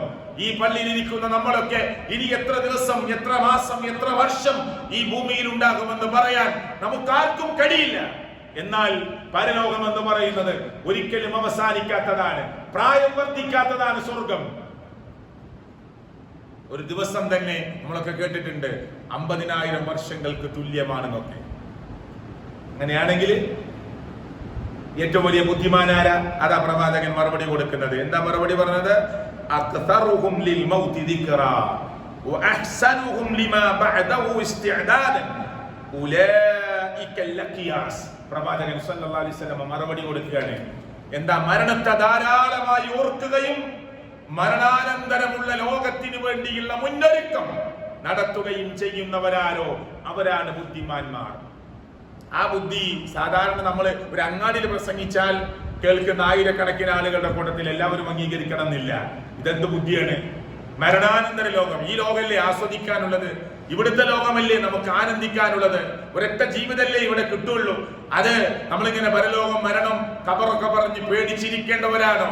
അതൊന്നും നമുക്ക് ബുദ്ധിയായി തോന്നുന്നില്ല. പ്രത്യേകിച്ച് പുതിയ തലമുറ അവരുടെ ഇഷ്ടമാണ്, അവരുടെ ബുദ്ധിയും അവരുടെ ചോയ്സുകളാണ്, അവരുടെ തെരഞ്ഞെടുക്കാനുള്ള സ്വാതന്ത്ര്യമാണ്, അവരുടെ ജീവിത രീതിയും ഒക്കെയായി മാറിക്കൊണ്ടിരിക്കുന്ന ലോകത്ത് ഒരു മുഅ്മിനോടാണ് അല്ലാഹുവിന്റെ പ്രവാചകൻ പറയുന്നത്. ചോദ്യവും അങ്ങനെയാണ്, മുഅ്മിനീങ്ങളുടെ കൂട്ടത്തിൽ ഏറ്റവും വലിയ ബുദ്ധിമാൻ ആരാണ്? മനുഷ്യ കൂട്ടത്തിലെ ബുദ്ധിമാൻ എന്ന് പറഞ്ഞാൽ ഇത് അംഗീകരിക്കണമെന്നില്ല. പരലോകത്തിന് വേണ്ടി തയ്യാറാവുക, മരണത്തെ ഓർത്തുകൊണ്ടിരിക്കുക, ഇവരാണ് ലോകത്തിലെ ഏറ്റവും വലിയ മുഅ്മിനീങ്ങളുടെ കൂട്ടത്തിലെ ബുദ്ധിമാന്മാരെന്ന് മുഹമ്മദ് മുസ്തഫ സല്ലല്ലാഹു അലൈഹി വസല്ലമ ഈ ആയത്തുകളെയും ഈ മരണത്തെക്കുറിച്ചുള്ള ആയത്തുകളെയും ഒക്കെ വിശദീകരിക്കുന്ന സ്ഥലത്ത് സുഫിയാൻ സൗരി റഹിമഹുല്ലാഹ് തന്റെ ആ ഗ്രന്ഥങ്ങളിൽ അദ്ദേഹം പറയുന്നത്, ലൗ അന്നൽ ബഹാഇമ, ഒക്കെ നിങ്ങൾ എത്ര ചിന്തനീയമായ പ്രയോഗമാണ് അദ്ദേഹം പറയുന്നത്. ലൗ അന്നൽ ബഹാഇമ, ഈ നാക്കാലികള്, മൃഗങ്ങള്, ലൗ അന്നൽ ബഹാഇമ തഅഖിലു മിനൽ മൗതി, ഈ മൃഗങ്ങളൊക്കെ മരണത്തെക്കുറിച്ച് ചിന്തിച്ചിട്ടുണ്ടായിരുന്നെങ്കിൽ, പോത്തും എരുമയും പശുവും കാളയും ആടും ഒട്ടകവും ഒക്കെ മരണത്തെക്കുറിച്ച് ഇങ്ങനെ ചിന്തിക്കുമായിരുന്നെങ്കിൽ, എങ്ങനെ മാ തഅഖിലൂൻ, നിങ്ങൾ എങ്ങനെ ചിന്തിക്കുന്നുവോ അങ്ങനെ, നമ്മൾ എങ്ങനെയാണോ മരണത്തെക്കുറിച്ച് മനസ്സിലാക്കിയിട്ടുള്ളത് അതുപോലെ മൃഗങ്ങളെങ്ങാനും മരണത്തെക്കുറിച്ച് ശരിക്കറിഞ്ഞിരുന്നുവെങ്കിൽ മൃഗങ്ങളിൽ ഒരു തടിച്ച മൃഗത്തെ പോലും നിങ്ങൾക്ക് ഭക്ഷിക്കാൻ കിട്ടുമായിരുന്നില്ല. എന്താണ് ആ പറഞ്ഞതിന്റെ അർത്ഥം? ഒരു തടിച്ച മൃഗത്തെ നിങ്ങൾക്ക് തിന്നാൻ കിട്ടൂല പറഞ്ഞാൽ എന്താ? നമ്മൾ മനസ്സിലാക്കിയതുപോലെ മൃഗങ്ങളെങ്ങാനും മരണത്തെക്കുറിച്ച് മനസ്സിലാക്കിയിരുന്നുവെങ്കിൽ, ഇതിന്റെ വിശദീകരണത്തിൽ കാണാം, ഇതിനെ വ്യാഖ്യാനിച്ച സ്ഥലത്ത് കാണാം, മനുഷ്യരൊക്കെ മരണത്തെക്കുറിച്ച് ബോധം ഉള്ളവരെ പോലെ മരണം ഉണ്ടാവാം ഇന്നല്ലെങ്കിൽ നാളെ. ഇതാ ഉദ്ഹിയ്യത്തിന് ഇങ്ങനെ ആ നാക്കാലികളെ കെട്ടിയിടുമ്പോ ഒന്നിനെ അറുത്താലും മറ്റതിനെ പറഞ്ഞോളന്നില്ല. ഇനിയിപ്പോ അടുത്ത തന്നെ ഇറക്കാൻ പോവാണ് ഇല്ല. 2 ദിവസം കഴിഞ്ഞ ഉദ്ഹിയ്യത്തിന് എന്നെ അറുക്കാൻ എന്ന് പറഞ്ഞാൽ അത് പിന്നെ പുല്ല് തിന്നുമായിരുന്നില്ല, അത് വെള്ളം കുടിക്കുമായിരുന്നില്ല, അത് ഭക്ഷണം കഴിക്കുമായിരുന്നില്ല. അതുകൊണ്ടാണ് സുഫിയാൻ സൗരി പറയുന്നത്, ഒരു തടിച്ച മൃഗത്തെയും നിങ്ങൾക്ക് ഭക്ഷിക്കാൻ കിട്ടുമായിരുന്നില്ല എന്ന് പറഞ്ഞാൽ ഒരു മൃഗവും പിന്നെ പുല്ലോ വെള്ളമോ തിന്നുകയോ കുടിക്കുകയോ ചെയ്യാതെ മെരിഞ്ഞൊട്ടിയതിനെയല്ലാതെ നിങ്ങൾക്ക് തിന്നാൻ കിട്ടുമായിരുന്നില്ല, നിങ്ങൾ മനസ്സിലാക്കിയതുപോലെ. എന്നിട്ട് ഇതിനെ വിശദീകരിച്ച പണ്ഡിതന്മാർ പറഞ്ഞെന്താ അറിയോ? മനുഷ്യൻ മരണത്തെക്കുറിച്ച് അറിയുന്നു, മരണം ഇങ്ങനെ എല്ലാ സെക്കൻഡിലും അറിഞ്ഞുകൊണ്ടിരിക്കുന്നു, എല്ലാ മിനിറ്റിലും അറിഞ്ഞുകൊണ്ടിരിക്കുന്നു, എന്നിട്ടും ഭക്ഷണത്തിൽ അവൻ ദൂർത്ത് കാണിക്കുന്നു. സത്യല്ലേ? ഇന്ന് നമ്മളെ കുടുംബത്തിൽ നിന്ന് ഒരാൾ മരിച്ചു, 2-3 ദിവസം ദുഃഖമുണ്ട്. ദുഃഖം അങ്ങനെ തന്നെയാണ്, എന്ന് ദുഃഖിച്ചിരിക്കാൻ പാടില്ല. പക്ഷെ ഒക്കെ മറന്നു. ഒരു 10 ദിവസം കഴിഞ്ഞ് നടക്കുന്ന കല്യാണത്തിൽ ദൂർത്താണ് പിന്നെ, ഒരു മാസം കഴിഞ്ഞ് നടക്കുന്ന സൽക്കാരത്തിൽ ദൂർത്താണ്, എല്ലാം മറന്നു.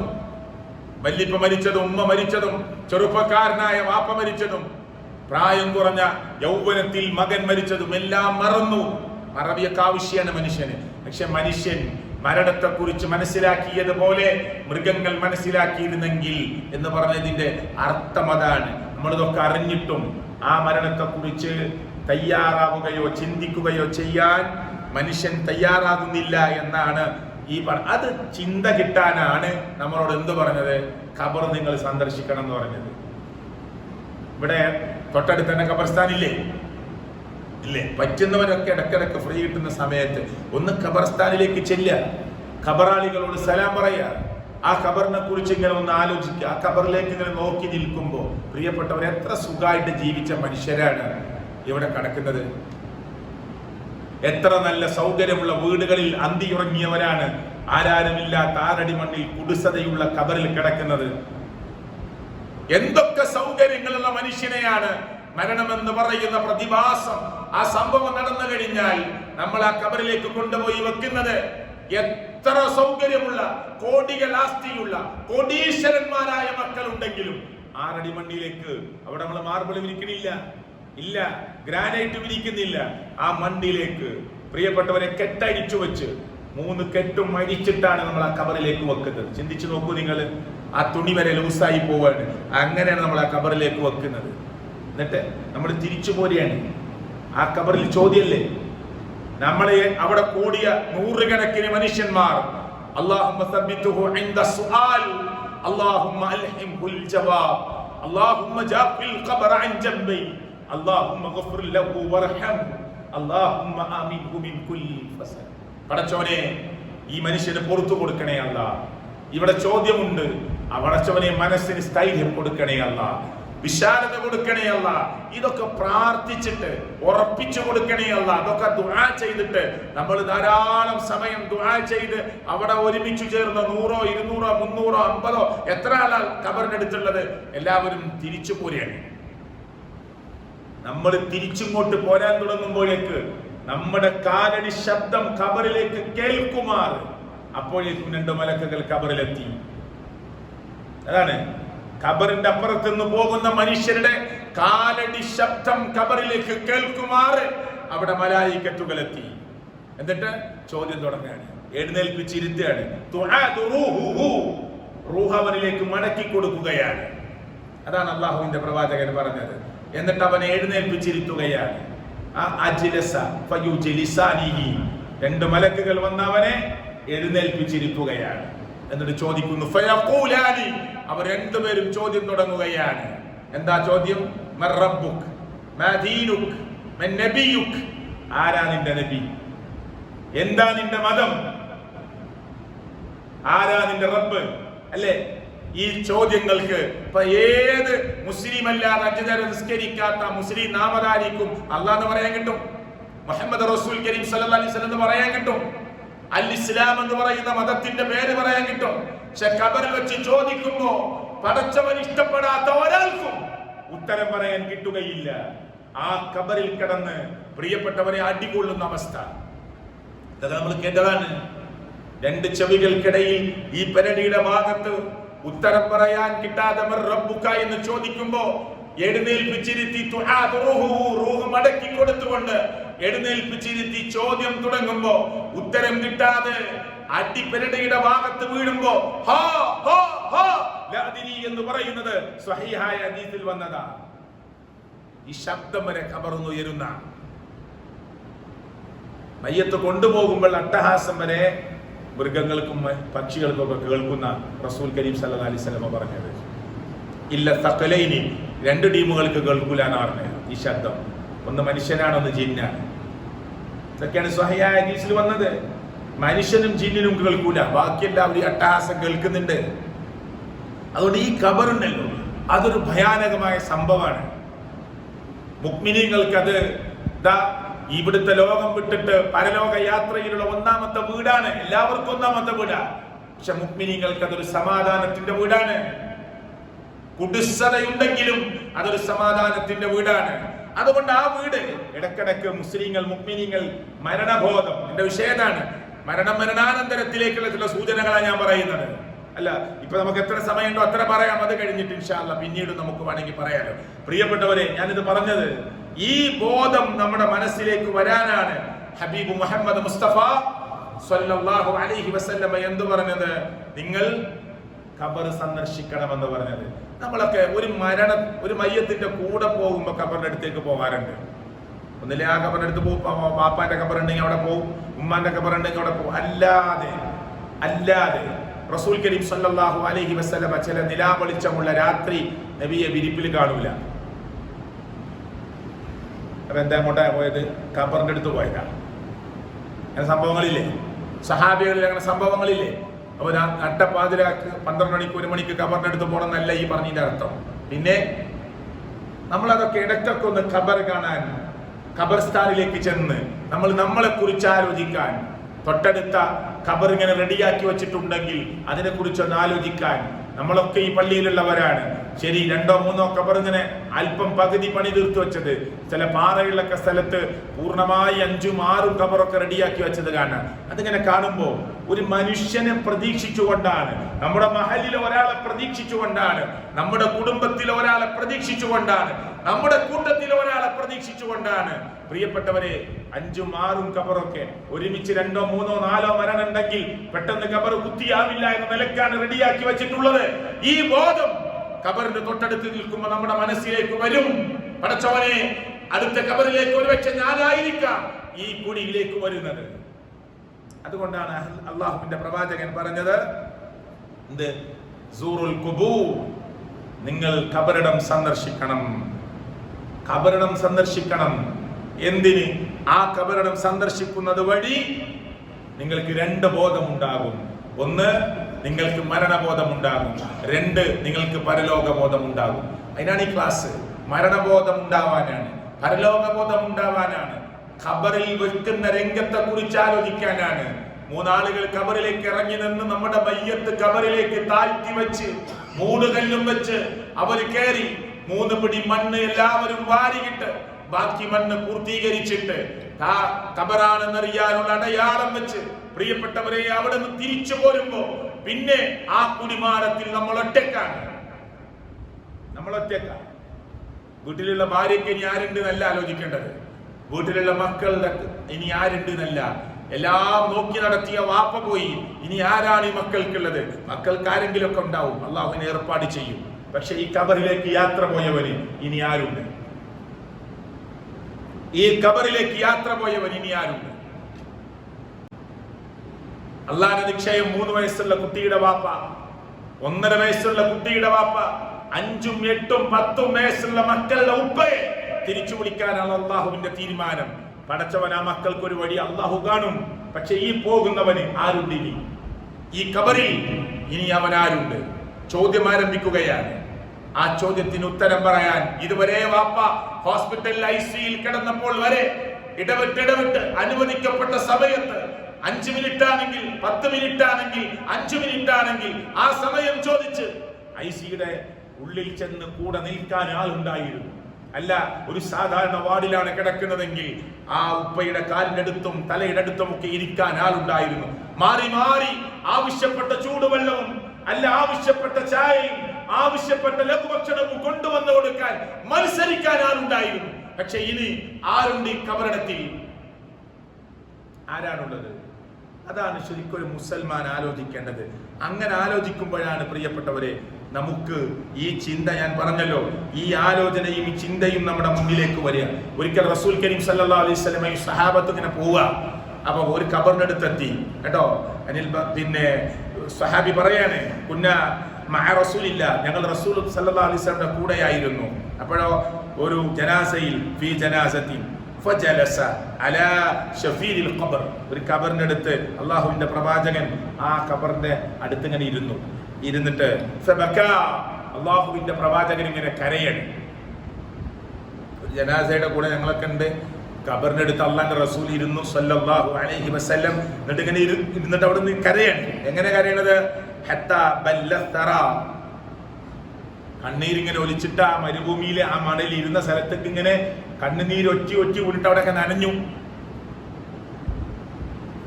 അല്ലാഹുവിന്റെ റസൂൽ ഇങ്ങനെ വിതുമ്പി കരഞ്ഞിട്ട് ഇരുന്ന സ്ഥലത്തൊക്കെ നനഞ്ഞുപോയി. അത്രമാത്രം ഖബറിന്റെ അടുത്തിരുന്ന് ഇങ്ങനെ കരയാ. എന്നിട്ട് അല്ലാഹുവിന്റെ റസൂൽ എന്താ പറഞ്ഞറിയോ? സുമ്മ ഖാല യാ ഇഖ്വാനി, എന്റെ സഹോദരങ്ങളെ, എന്റെ സഹോദരങ്ങളെ, യാ ഇഖ്വാനി ലിമിസ്ലി ഹാദാ ഫഅയ്തു, ഇതുപോലെ ഇന്നല്ലെങ്കിൽ നാളെ ഇതുപോലെ വരേണ്ട ആളാണ്. അതുകൊണ്ട് ഒരുങ്ങിക്കോളി അല്ലാഹുവിന്റെ പ്രവാചകൻ പറയാ. എന്താ അർത്ഥം നോക്ക് നിങ്ങൾ? തയ്യാറായിക്കോളൂ. കൂടെയുള്ള സഹാബിയോട് പറയണേ, ഖബറിന്റെ അടുത്തിരുന്ന അല്ലാഹുവിന്റെ പ്രവാചകൻ ഇങ്ങനെ കരയാ, വിതുമ്പി കരഞ്ഞിട്ട് പ്രവാചകൻ ഏതുവരെ കരഞ്ഞു എന്നറിയോ? സമീപം പ്രവാചകൻ ഇരിക്കുന്ന സ്ഥലത്തുള്ള മണ്ണ്, മരുഭൂമിയിൽ ഇങ്ങനെ ഇരിക്കല്ലേ, ആ ഖബറിന്റെ അടുത്ത് ഇരിക്കുമ്പോ അവിടെ ഉള്ള കൂട്ടിയിട്ട മണലുണ്ടല്ലോ, അവിടേക്ക് നബിയുടെ കണ്ണുനീരിങ്ങനെ ഒറ്റിയിട്ട് ആ മണ്ണ് നനഞ്ഞുപോയി. എന്നിട്ട് അള്ളാഹുവിന്റെ പ്രവാചകൻ വിതുമ്പി കരഞ്ഞിട്ട് പറഞ്ഞു, ഇതുപോലെ വന്ന് കിടക്കേണ്ടവരാണ് നമ്മള്. അതുകൊണ്ട് ഒരുങ്ങിക്കോളൂ എല്ലാരും എന്ന് പറഞ്ഞ് കരയാണ്. സുഹൃത്തുക്കൾ, ഇങ്ങനെയൊക്കെ ഒരു രംഗം നമ്മുടെ മനസ്സിലുണ്ടോ? നമ്മളൊക്കെ ഒന്ന് സുബൈ കഴിഞ്ഞിട്ട് അല്ലെങ്കിൽ ളുഹർ കഴിഞ്ഞിട്ട് ഒഴിവ് കിട്ടുന്ന സമയം ഒന്ന് ഖബറിനടുത്ത് നമ്മളെ മക്കളെ കൂട്ടി പോവുക. എഞ്ചിനീയറിംഗിന് പഠിക്കുക നമ്മളെ മോനെ, MBBS പഠിക്കുക മോനെ. മോൻ ലീവിന് വന്നതാ. ബാംഗ്ലൂരിലാണ് പഠിക്കണത്, മംഗലാപുരത്താ പഠിക്കണത്, അല്ലെങ്കിൽ തിരുവനന്തപുരത്താ പഠിക്കണത്, അല്ലെങ്കിൽ തൃശ്ശൂരിലാ പഠിക്കണത്. എവിടെ? നമ്മുടെ വീടിന്റെ തൊട്ടടുത്തല്ല, നമ്മളൊന്നും കാണാറില്ല. അവന്റെ ഹോസ്റ്റലും അവന്റെ കൂട്ടുകെട്ടും അവരുടെ സഹബിന്റെ കൂടെയുള്ളവരും ഒന്നും നമുക്കറിയില്ല. അതുകൊണ്ട് നമ്മളെന്നും വിളിക്കുന്നുണ്ട്. പക്ഷെ ഒന്ന് മോനെ കൂട്ടിയിട്ട്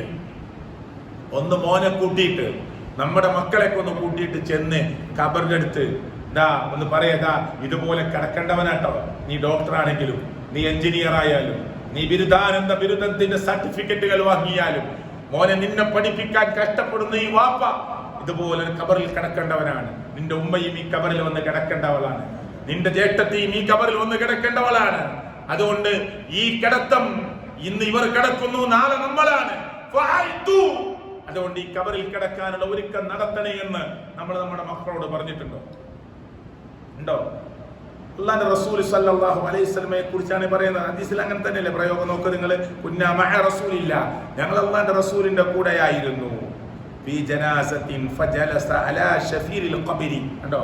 ഖബറിനടുത്ത് പ്രവാചകൻ ഇരുന്നു. സബക, ഉടനെ അവിടെ ഇരുന്ന് ഉടനെ പ്രവാചകൻ സല്ലല്ലാഹു അലൈഹി വസല്ലം കരയാൻ തുടങ്ങി. ആ കരച്ചിലിന്റെ രൂപമാണ് അവിടെ പറഞ്ഞത്. ഹത്താ ബല്ലസറ, കരഞ്ഞിട്ട് മണ്ണ് പോലും നനഞ്ഞുപോയി. ആ കരച്ചിൽ എങ്ങനെയായിരിക്കും? അപ്പോ ഒന്നിങ്ങനെ കണ്ണ് തുടച്ചതല്ല, കണ്ണുനീര് കുടുകുടാ ഒലിച്ചിറങ്ങി. അല്ലാഹുവിന്റെ റസൂൽ സല്ലല്ലാഹു അലൈഹി വസല്ലം ഇരുന്ന സ്ഥലത്ത് പ്രിയപ്പെട്ടവരെ ആ മണ്ണ് പോലും നനഞ്ഞു പോയി. സുമ്മ ഖാല, എന്നിട്ട് പറഞ്ഞു, യാ ഇഖ്വാനി, യാ ഇഖ്വാനി, സുഹൃത്തുക്കളെ, സഹോദരങ്ങളെ, യാ ഇഖ്വാനി ലിമിസ്ലി ഹാദാ ഫഅഇദു. ഒരുങ്ങാനാ പറയണത്. നമ്മൾ ഇതുപോലെ കിടക്കേണ്ടതാണ്. ഇതുപോലെ ഈ ഒരു ബോധം നമ്മൾ ഖബറിന്റെ അടുത്ത് പോകുമ്പോൾ കിട്ടും. അതുകൊണ്ട് ഈ ബോധത്തിനു വേണ്ടിയാണ് സത്യത്തിൽ ഇങ്ങനെ ഒരു മരണത്തെ കുറിച്ചൊക്കെ പറയുന്നത്. മരണം ഉണ്ടെന്ന് എല്ലാവർക്കും അറിയാം. മരണം എന്നൊരു സംഭവത്തെ കുറിച്ച് അറിയാത്ത ഒരാളും ഈ ക്ലാസ്സിൽ ഇരിക്കണില്ല. ഖബർ ഉണ്ട് എന്നുള്ള അറിയാത്ത ഒരാളും ഈ ബറാബി പള്ളിയിലെ ക്ലാസ്സിൽ ഇരിക്കണില്ല. പിന്നെ എന്തിനാ ഇത് ചർച്ച ചെയ്യുന്നത്? നമുക്ക് ഈ ബോധം ഉണ്ടാകുമ്പോൾ നമ്മൾ കുറച്ചുകൂടി മുന്നോട്ട് പോകും. അള്ളാഹുവിനെ കുറിച്ച് ഓർക്കുകയും പരലോകത്തെ കുറിച്ച് ഓർക്കുകയും. കാരണം ഒരിക്കൽ അലി ബിൻ അബി ത്വാലിബ് റളിയല്ലാഹു അൻഹു പറഞ്ഞു, എന്താ പറഞ്ഞത് അറിയോ? ഇർതഹലത് അദ്ദുനിയ മുദ്ബിറ വർതഹലത്തിൽ ആഖിറ മുഖ്ബില വലികുല്ലി വാഹിദത്തിൻ മിൻഹാ ബനൂൻ ഫകൂനു മിൻ അബ്നാഇൽ ആഖിറ. പോരാ, വലാ തകൂനു മിൻ അബ്നാഇ ദുനിയ. അലി ബിൻ അബി ത്വാലിബ് നല്ല സാഹിത്യം നിറഞ്ഞ പ്രസംഗം നടത്തുന്ന മഹാരഥനാണ് അലി റളിയല്ലാഹു അൻഹു. അല്ലാഹു അദ്ദേഹത്തിന് സ്വർഗ്ഗത്തിൽ ഉന്നതമായ സ്ഥാനം നൽകും. അല്ലാഹു കൂടുതൽ ഉന്നതമായ സ്ഥാനം നൽകുമാറാകട്ടെ. അവിടൊക്കെ കൂടെ നമുക്കും സ്വർഗ്ഗത്തിൽ പ്രവേശിക്കാനുള്ള സൗഭാഗ്യം അല്ലാഹു നമുക്ക് പ്രദാനം ചെയ്യുമാറാകട്ടെ. എന്താ പറഞ്ഞത്? നിങ്ങൾ ഒരിക്കലും കേട്ടോ, വലാ തകൂനു മിൻ അബ്നാഇ ദുനിയ, നിങ്ങൾ ഈ ദുനിയാവിന്റെ മക്കളായി മാറരുത്. പിന്നെ നിങ്ങൾ ഈ ദുനിയാവിന്റെ മക്കളായി മാറരുത്. നിങ്ങൾ പരലോകത്തിന്റെ ആളുകളായി മാറണം. നിങ്ങൾ പരലോകത്തിന്റെ മക്കളായി മാറണം. എന്നിട്ട് അദ്ദേഹം പറയാ, ഫഇന്നൽ യൗമ അമലുൻ, ഇന്നാണ് പ്രവർത്തിക്കാനുള്ള സമയം. ഇന്നാണ് പ്രവർത്തിക്കാനുള്ള സമയം എന്ന് പറഞ്ഞാൽ നാളെ പ്രവർത്തിക്കാൻ പറ്റൂല എന്നല്ല. പിന്നെ ഈ ദുനിയാവിൽ മാത്രമേ നമുക്ക് പ്രവർത്തിക്കാനുള്ള ചാൻസ് ഉള്ളൂ. പരലോകത്തിൽ ഇനി ഒരു അമലും ചെയ്യാൻ, പരലോകത്തെ രക്ഷപ്പെടാനുള്ള ഒരു അമലും ചെയ്യാൻ നാളെ പരലോകത്ത് നമുക്ക് ചാൻസ് ഇല്ല. നിങ്ങൾ ദുനിയാവിന്റെ മക്കളായി മാറരുത്. നിങ്ങൾ പരലോകത്തിന്റെ മക്കളായി മാറണം. നിങ്ങൾ ആഖിറത്തിലെ മക്കളായി, പരലോകത്തിന് വേണ്ടി ജീവിക്കുന്ന മക്കളായി മാറണം. നിങ്ങൾ ദുനിയാവിന്റെ ആളുകളായി മാറരുത്. ഇന്ന് നിങ്ങൾക്ക് പ്രവർത്തിക്കാനുള്ള ഘട്ടമാണ്. ഇവിടെ വിചാരണയില്ല. നാളെ ഹിസാബുൻ, അവിടെ വിചാരണയാണ്. പിന്നെ പ്രവർത്തിക്കാനുള്ള ചാൻസ് ഇല്ല. ഇതൊക്കെ അവിടെ ഇരുന്നിട്ടാ പറയണത്. ഏതുമായി ബന്ധപ്പെട്ടാ പറയണത്? ദുനിയാവ് പോവണ് അല്ലെ? ഈ ദുനിയാവിന്റെ നശ്വരതയെ പറഞ്ഞിട്ടാണ് അലി ബിൻ അബി ത്വാലിബ് റളിയല്ലാഹു പറയുന്നത്, ഇന്ന് അമൽ ചെയ്യാനുള്ള സമയമാണ്. ഇത് കുറെ ആളുകൾക്ക് മനസ്സിലാവണില്ല. നമ്മൾ ഇപ്പോഴാണ് അമൽ ചെയ്യേണ്ടത്. പ്രിയമുള്ളവരെ, ജേഷ്ഠാനിയന്മാരെ, പ്രായമുള്ളവരെ, നമ്മൾ അമൽ ചെയ്യേണ്ട സമയമാണ് ഇപ്പോ. ഇനി കുറച്ച് ഞാൻ ആഗ്രഹിച്ചിട്ട് കാര്യമില്ല. ബെഡിൽ കിടക്കുകയാണ്, അനങ്ങാൻ പറ്റണില്ല. അപ്പൊ കുറെ അമൽ ചെയ്യണം, കുറെ സുന്നത്ത് സ്കരിക്കണം എന്ന് വിചാരിച്ചു. പറ്റുമോ? കുറെ പരിപാടിക്ക് പോകണം, നടക്കണം വിചാരിച്ച് നടക്കുവോ? നടക്കൂല. ഇനി മരണത്തോടു കൂടിയോ എല്ലാം അവസാനിച്ചു, എല്ലാം അവസാനിച്ചു. അതുകൊണ്ട് പ്രിയപ്പെട്ട സുഹൃത്തുക്കളെ, ഈ ഒരു മരണബോധം നമ്മുടെ മനസ്സിൽ ഉണ്ടാകാനുള്ള എന്തൊക്കെ മാർഗങ്ങളുണ്ടോ ആ മാർഗങ്ങളെല്ലാം നമ്മൾ ഓർത്തോർത്ത് കൊണ്ടുവരണം. ഇനി മരണം ഇങ്ങനെ പിടികൂടുന്ന സമയത്ത് റസൂൽ കരീം സല്ലല്ലാഹു അലൈഹി വസല്ലമ നമുക്ക് ഓതി തന്ന ആയത്തിലുണ്ട്, ഹത്താ ഇദാ ജാഅ അഹദഹുൽ മൗത്ത് ഖാല റബ്ബിർജിഊൻ. മരണം ഒരാളെ പിടികൂടുമ്പോ ആ ഏത് മനുഷ്യരും പറയും, നല്ല നിസ്കരിക്കുന്ന, നല്ല പടച്ചോരെ പിടിക്കുന്ന എല്ലാ മനുഷ്യരും പറയുന്നതാണ്, കുറച്ചുകൂടി സമയം കിട്ടിയിരുന്നെങ്കിൽ എന്നാണ് ആലോചിക്കുക. മോശമായ ആളുകൾ പിന്നെ എന്തായിരിക്കും ആഗ്രഹിക്കുക? മരണം പിടികൂടുന്ന സമയത്ത് എന്നെ ഒന്ന് മടക്കി തരുമോ റബ്ബേ, എന്നാലോ ഞാൻ ധാരാളമായി സൽക്കർമ്മങ്ങൾ ചെയ്തു കൊള്ളാം. ഏത് വിട്ടുപോയതൊക്കെ. നിസ്കാരത്തിൽ പിഴവ് സംഭവിച്ചിട്ടുണ്ട്, സക്കാത്തിൽ പിഴവ് സംഭവിച്ചിട്ടുണ്ട്, സ്വതക്കയിൽ പിഴവ് സംഭവിച്ചിട്ടുണ്ട്, നോമ്പിൽ പിഴവ് സംഭവിച്ചിട്ടുണ്ട്. ഒരുപാട് നന്മ ചെയ്യണമെന്ന് ആഗ്രഹിച്ചിരുന്നു, ചെയ്യാൻ പറ്റിയിട്ടില്ല. അതുകൊണ്ട് വിട്ടുപോയതിലെല്ലാം, വീഴ്ച വന്നതിലെല്ലാം പടച്ചവനെ തിരുത്തി ധാരാളമായി ഞാൻ പ്രവർത്തിച്ചു കൊള്ളാം. അള്ളാന്റെ മറുപടി എന്താ? മരണം ഇങ്ങനെ പൊടികൂടുന്ന സമയത്ത്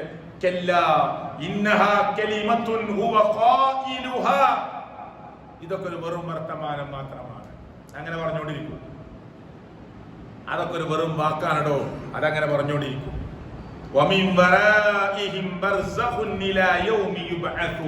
ഇനി അതിനൊന്നുള്ള സമയമല്ല. ഇനി പിറകിൽ വരുന്നത് കേട്ടോ ബർസഖാണ്. അതേത് സമയം വരെ?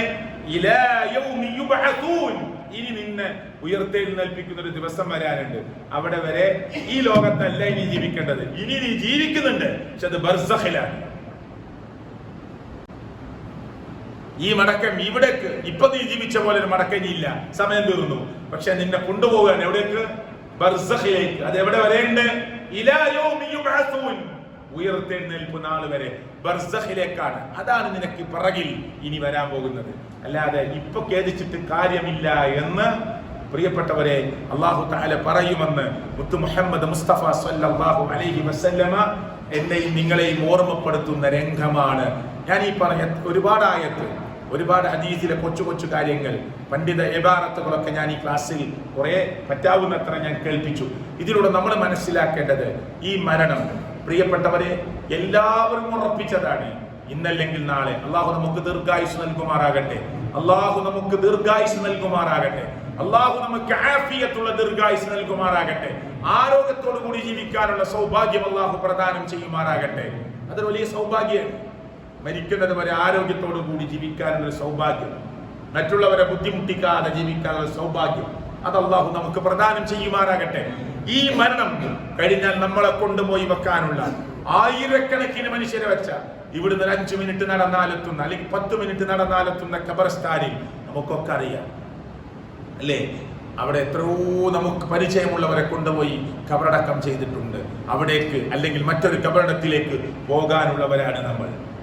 ആ ഖബറിനെ കുറിച്ച് കൂടി ബാങ്കിന് ശേഷം ഒരു 5 മിനിറ്റ് സംസാരിച്ച്, നമസ്കാരത്തിന് മുമ്പ് ഉള്ള ഒരു 5 മിനിറ്റ് കൂടി സംസാരിച്ച് നമ്മുടെ സംസാരം അവസാനിപ്പിക്കും.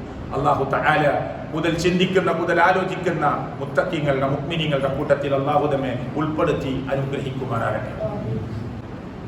സഹോദരങ്ങളെ, നമ്മൾ അവസാനിപ്പിക്കുകയാണ്. ഖബർ, അവിടെ ചോദ്യം ഉണ്ടെന്ന് പറഞ്ഞു. ഒരിക്കൽ പ്രവാചകൻ സല്ലല്ലാഹു അലൈഹി വസല്ലമ പറഞ്ഞു, ഇന്ന അഹദക്കും, തീർച്ചയായും നിങ്ങളുടെ കൂട്ടത്തിൽ നിന്ന് ഏതെങ്കിലും ഒരാൾ, ഇദാ മാത വലിദ അലൈഹി മഖഅദഹു ബിൽ ഗദാതി വൽ അശി, രാവിലെയും വൈകുന്നേരവും ഖബറിലേക്ക് ഒരാളെ വെച്ചു കഴിഞ്ഞാൽ അവനുള്ള ഇരിപ്പിടം പ്രദർശിപ്പിക്കും. ഇപ്പൊ ഖബർ കിടക്കുന്ന ആളുകൾക്ക് രാവിലെയും വൈകുന്നേരവും അവർക്ക് ചെല്ലാനുള്ള സ്ഥലങ്ങൾ അല്ലാഹു കാണിച്ചു കൊടുക്കുന്ന. അള്ളാഹു നമ്മുടെ മരണശേഷം നമ്മുടെ കൂട്ടത്തിൽ നിന്ന് മരിച്ചു പോയവർക്കൊക്കെ അള്ളാഹു ആ മഖഅദ് ഏറ്റവും സന്തോഷദായകമായ മഖഅദാക്കി അള്ളാഹു കാണിച്ചു കൊടുക്കുമാറാകട്ടെ. അപ്പൊ എന്താ പ്രയോഗം ഹദീസിൽ പറഞ്ഞത്? രാവിലെയും വൈകുന്നേരവും അള്ളാഹു തആല അവന്റെ ഖബറിലേക്ക് ഇങ്ങനെ അവന്റെ മഖഅദ്, അതാണ് പ്രയോഗം. ഇദാ മാത ഉരിദ അലൈഹി മഖഅദഹു ബിൽ ഗദാതി വൽ അശി ഇൻ കാന മിൻ അഹ്ലിൽ ജന്ന വമിൻ അഹ്ലിൽ ജന്ന. സ്വർഗ്ഗത്തിൽപ്പെട്ട ആളാണെങ്കിൽ സ്വർഗ്ഗത്തിലുള്ള കാഴ്ചയാണ് രാവിലെ കാണിച്ചു കൊടുക്കുക. നരകത്തിൽപ്പെട്ട ആളാണെങ്കിൽ നരകത്തിലുള്ള കാഴ്ചയാണ് അവന് കാണിച്ചു കൊടുക്കുക. എന്നിട്ട് വിശദമായ ഹദീസിൽ പറയുന്ന കാണാം, അവനോട് പറയും ഫയുഖാലു ഹാദാ മഖഅദുക, ഇതാണ് നിനക്ക് വന്ന് ചേരാനുള്ള സ്ഥലം, ഇതാണ് നിനക്ക് തരാൻ പോകുന്ന ഇരിപ്പിടം എന്ന് പറയും.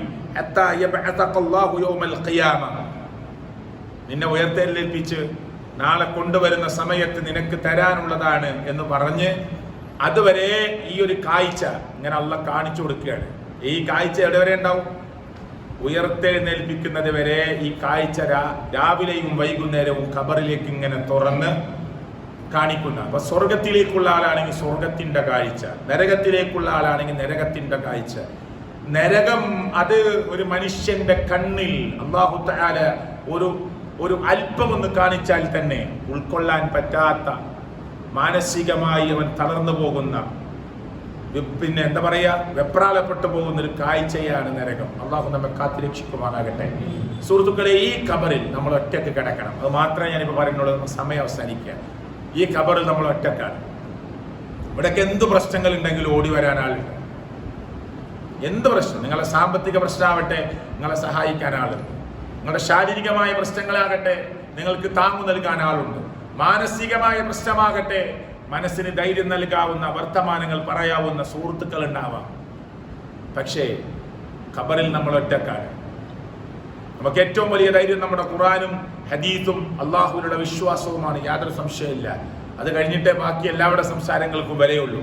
പക്ഷേ എന്നാലും ഭൗതികമായി ഒരുപാട് കാര്യങ്ങൾ ചെയ്തു തരാൻ ആളുകൾ ഉണ്ടാവാം. അതൊക്കെ അള്ളാഹുവിന്റെ നിമിത്തങ്ങളാണ്.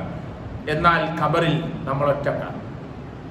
ആ ഖബറിൽ ഞാൻ നേരത്തെ പറഞ്ഞ ഹദീസിൽ ആരാ നിന്റെ റബ്ബ് എന്ന് ചോദിക്കുമ്പോൾ, ആരാ നിന്റെ നബി എന്ന് ചോദിക്കുമ്പോൾ, എന്താ നിന്റെ ദീനി എന്ന് ചോദിക്കുമ്പോൾ, ചോദ്യങ്ങൾക്ക് ഉത്തരം പറയാനാവാതെ നമ്മുടെ മുമ്പിൽ കാണിച്ചു തരുന്ന ഒരു വ്യക്തിയെ കുറിച്ച് ചോദിച്ച് ആരാണെന്ന് ചോദിക്കുമ്പോൾ ഉത്തരം പറയാൻ കിട്ടാത്തൊരവസ്ഥയിൽ വാവിട്ട് കരയുന്ന, അട്ടഹസിക്കുന്ന, ആർത്തു വിളിക്കുന്ന ഒരവസ്ഥ ഖബറിലുണ്ടാവും. അതൊരു ചില ആളുകൾ വ്യാഖ്യാനിച്ചിട്ട് അതൊരു സ്വപ്നം പോലെയാണെന്നൊക്കെ പറഞ്ഞിട്ടുണ്ട്. ഒന്നിലേക്കും നമ്മൾ പോകണ്ട. അല്ലാഹു തആല പറഞ്ഞതാണ്. പ്രവാചകൻ സല്ലല്ലാഹു അലൈഹി വസല്ലം തുആദു റൂഹുഹു എന്ന് പറഞ്ഞതാ, റൂഹ് മടക്കപ്പെടുന്നു എന്ന് പറഞ്ഞതാ. അതുകൊണ്ട് അതിനെക്കുറിച്ച് ആവശ്യമില്ലാത്ത വ്യാഖ്യാനത്തിലേക്ക് നമ്മൾ പോവേണ്ടതില്ല. എവിടെയാണോ അള്ളാഹുവിന്റെ പ്രവാചകൻ പറഞ്ഞത് അവിടെ നിൽക്കാൻ. ഖബറിന്റെ മുന്നിലൂടെ പോകുമ്പോൾ മൂത്രമൊഴിച്ചിട്ട് നേരെ മര്യാദക്ക് കഴുകാത്ത ഒരാൾക്ക് ശിക്ഷ കിട്ടിക്കൊണ്ടിരിക്കുമ്പോൾ ആരാണ് ഈ ഖബറിൽ എന്ന് ചോദിക്കുകയും ഒരു ഈത്തപ്പന തണ്ട് പൊട്ടിച്ചു വെക്കുകയും ഒക്കെ ചെയ്ത സംഭവം നിങ്ങൾ കേട്ടിട്ടുണ്ട്. ഇത് ഉണങ്ങിപ്പോകുന്നത് വരെയെങ്കിലും അയാൾക്ക് ശിക്ഷ കുറച്ചു കൊടുക്കുമാറാകട്ടെ എന്ന് അള്ളാഹുവിന്റെ പ്രവാചകൻ പ്രാർത്ഥിച്ചിട്ടുണ്ട്. എന്തിനാ ഈ ഖബറിൽ കടുത്ത ശിക്ഷ എന്നറിയോ? മൂത്രമൊഴിച്ചിട്ട് നേരെ മര്യാദക്ക് വൃത്തിയാക്കാത്ത ആൾ. നല്ല ടൈറ്റുള്ള പാൻറ്റൊക്കെ ഇട്ട് മൂത്രമൊഴിക്കാൻ മൂത്രപ്പോലെ ഇരുന്ന് അല്ലെങ്കിൽ നിന്ന് വീണ്ടും എഴുന്നേറ്റ് പോരുമ്പോൾ നമ്മുടെ വസ്ത്രത്തിലേക്കും അടിവസ്ത്രത്തിലേക്കും ഒക്കെ മൂത്രം ഒറ്റാൻ സാധ്യതയുള്ള വിധം ടൈറ്റായ പാൻറ്റും വസ്ത്രങ്ങൾ ഉപയോഗിക്കുന്ന ആള് നന്നായി സൂക്ഷിക്കണം. ഒരു മൂത്രമൊഴിച്ചിട്ട് മര്യാദക്ക് വൃത്തിയാക്കാത്ത ആളെയാണ് ഖബറിൽ കടുത്ത ശിക്ഷ കൊടുക്കുന്നത് എന്ന് മുഹമ്മദ് മുസ്തഫ. ഖബർ ശിക്ഷക്ക് കാരണമാകുന്ന ഒരു കാര്യം കൂടിയാണത്. ദിനേശൻ ഈ പരദൂഷണം, ആ മനുഷ്യന്റെ പച്ചമാംസം തിന്നുക, ഇതിലൊക്കെ വളരെ ഗൗരവത്തോടു കൂടി ചിന്തിച്ചോളിട്ടോ. ഖബറിൽ നമ്മൾ ഇങ്ങനെ പള്ളിക്ക് വന്നതാ, എന്നിട്ട് ആ വരാന്തയിൽ ഇരുന്നിട്ട് അല്ലെങ്കിൽ കുറച്ച് അപ്പുറത്തേക്ക് മാറി നിന്നിട്ട് മഗ്‌രിബ് കഴിഞ്ഞ് ഇന്ന് ക്ലാസ് ഉണ്ട്, ചില ദിവസം ക്ലാസ് ഉണ്ടാവില്ലല്ലോ, അപ്പൊ ഏതായാലും ഇശാ കഴിഞ്ഞിട്ട് പോകാം, പള്ളിയിൽ നിന്ന് പുറത്തേക്ക് ഇറങ്ങാം വർത്തമാനം പറയാൻ, ആ തിണ്ണയിലിരുന്നിട്ട് അല്ലെങ്കിൽ അപ്പുറത്തേക്ക് ഇരുന്നിട്ട് ഒരു സ്കൂട്ടറിൽ ചാരി നിന്നിട്ട് 2-3 ആളുകൾ ഇങ്ങനെ കൂടി വർത്തമാനം പറയുമ്പോ ഏതോ ഒരു മനുഷ്യന്റെ പച്ചമാംസം കൊത്തി വലിച്ച് തിന്നുമ്പോ നിങ്ങളെ മഗ്‌രിബ് പോയി എന്ന് മാത്രമല്ല, നിങ്ങളെ ഇബാദത്ത് നഷ്ടമായി എന്ന് മാത്രമല്ല, നാളെ ഖബറിൽ തൊട്ടപ്പുറം കിടക്കുന്ന ഖബർസ്ഥാനിൽ നമ്മളെ കൊണ്ടുപോയി വെക്കുമ്പോ സ്വസ്ഥമായി ഖബറിൽ കിടക്കാൻ കഴിയില്ല. ഖബറിൽ ശിക്ഷ കിട്ടാനുള്ള കാരണമാണ് പച്ചമാംസം തിന്നുക എന്നത്. അതുകൊണ്ട് ഏതെങ്കിലും ഒരു സഹോദരനെ കുറിച്ച് നിങ്ങൾക്ക് വല്ലതും പറയാൻ, എന്നെ കുറിച്ച് നിങ്ങൾക്ക് എന്തെങ്കിലും പറയാണ്ടോ? നിങ്ങളെ കൂട്ടുകാരോട് പറഞ്ഞിട്ട് കാര്യമില്ല, ഇല്ലാന്ന്. നിങ്ങളുടെ സുഹൃത്തുക്കളോട് പറഞ്ഞിട്ട് കാര്യമില്ല. എൻ്റെ ഫോൺ നമ്പർ നിങ്ങൾ എടുത്തുണ്ടാവും, അല്ലെങ്കിൽ എന്നെ നേരിട്ട് കാണുമ്പോൾ എന്നോട് പറയണം. അത് സ്വകാര്യമായി പറയുമ്പോൾ സതുദ്ദേശമുണ്ട്, ഞാൻ തിരുത്താനാണ്. മറിച്ച് എന്നെ കുറിച്ച് വേറൊരാളോട് പറയുമ്പോൾ അതിലെന്ത് സതുദ്ദേശമുള്ളത്? അത് ഞാൻ അറിയോ? എനിക്ക് തിരുത്താൻ കഴിയുമോ? നമ്മളെ കൂട്ടത്തിൽ ഒരാൾ, അയാളുടെ സ്വഭാവത്തിൽ ചെറിയ മിസ്റ്റേക്കുകൾ ഉണ്ട്, അയാളോട് ആരും പറയണില്ല, മറിച്ച് കാണുന്നവർ പരസ്പരം പറയാ. അതുകൊണ്ട് ഇയാൾക്ക് എന്ത് ഗുണമുള്ളത്? ഇത് ഖബറിൽ ശിക്ഷ കിട്ടാനുള്ള കാരണം.